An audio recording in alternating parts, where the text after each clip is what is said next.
Hello and welcome to the Pokemon Yellow playthrough. For those of you who might be wondering why all of a sudden I'd want to do a Pokemon Yellow playthrough, it's because, well, after reviewing Pokemon Black and Blue, that awful, goddamn, atrocious piece of bullshit that PETA made, I've been kind of missing the Pokemon games, and Pokemon Yellow, while not my first game, was really the one that got me into it the most. I mean, a lot of people that grew up with Pokemon grew up playing as, well, you know, grew up watching the show, and that's why you see that you can name yourself Ash in this. I'm just going to name myself Dwell with one L because, you know, it's simpler. But this is the closest you ever got to playing a Pokemon game where you could be Ash. Now, here we get to the rival, who, you know, obviously you can name Gary. Has a couple other names. Oh, that's right, John and Blue. I'm gonna give him a more fitting name. Something along the lines of Dick-Ass. Though, to be completely honest, I do kind of feel bad for him. I mean, his grandpa forgets him, and then you, the guy that's supposed to be his rival, is like, yeah, his name's kind of Dick-Ass. And his grandpa's like, oh yeah, that's right. Professor Oak's got some serious Alzheimer's or something, man. But, yeah, there's not a lot to really say about the beginning of this game. You just start out and, you know, I always like to play a little bit of the SNES before setting out. And your rooms are always so sparse. I'm sure everybody knows this by now, but in most Pokemon games, you can withdraw a potion from your PC right off the bat, which is extremely, extremely helpful. I think they got rid of it because, I don't know, because they're assholes. And this is also one of those Pokemon games where your mom is not supremely annoying. Like, she basically is just cool with you leaving. I mean, in reality, these people are terrible parents. I mean, seriously, you want to let your 10-year-old just run out into the world where there are fucking giant death monsters in the grass? Fucking Charizard exists in this world. That's a scary beast of a thing. It's a good thing Pokemon aren't evil or hunt people. Unless they do and nobody tells them. I mean, seriously, what does something like a Moltres eat? I doubt it's Caterpie. And, you know, that's another thing to touch on. If they don't eat people, but they eat other Pokemon, right? So they are carnivorous to some extent. Is that why we develop things like Pokeballs? So that way we could catch Pokemon and tame them? They're like house pets. It's like modern day, except a fucking dog can't turn out to be like a Houndoom and breathe motherfucking fire on your ass. Then again, a cat can't throw money at you and like gobs of it. So, you know.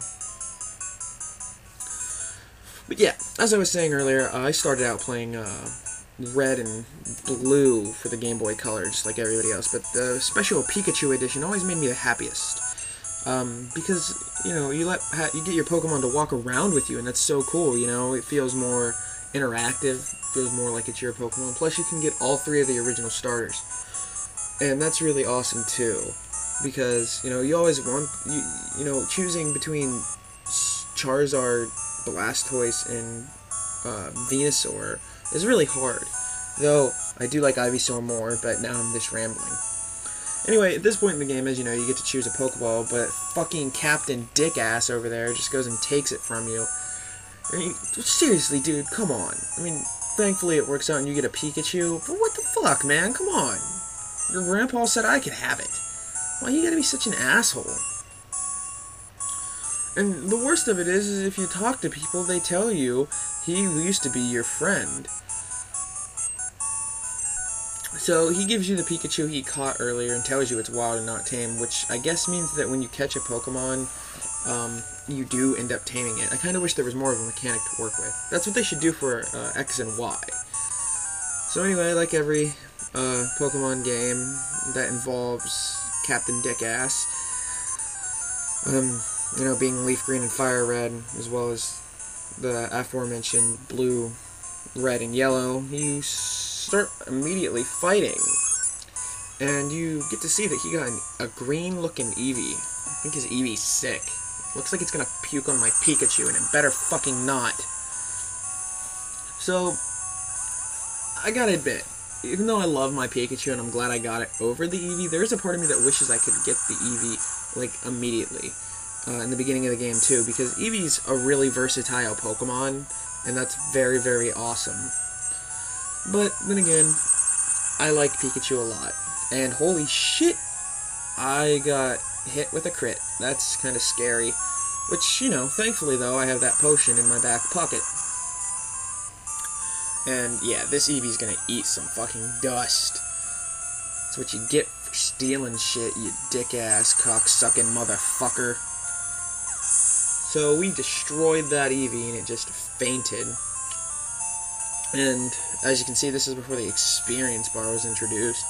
God, I don't know why they didn't program that in the beginning. But whatever. What? Unbelievable! I picked the wrong Pokemon! Goddamn right you did. Eevee itself isn't really that good, you know, in these games. But, anyway, Dick-Ass gets his awesome walking off theme, and the signature thing about the Pikachu from the Pokemon show happens. He busts out and he doesn't ever go back in.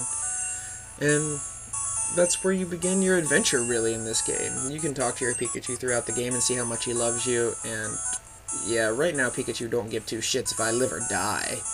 But anyway, that's part 1 of our playthrough, guys. Keep going and go catch 'em all. Over and out.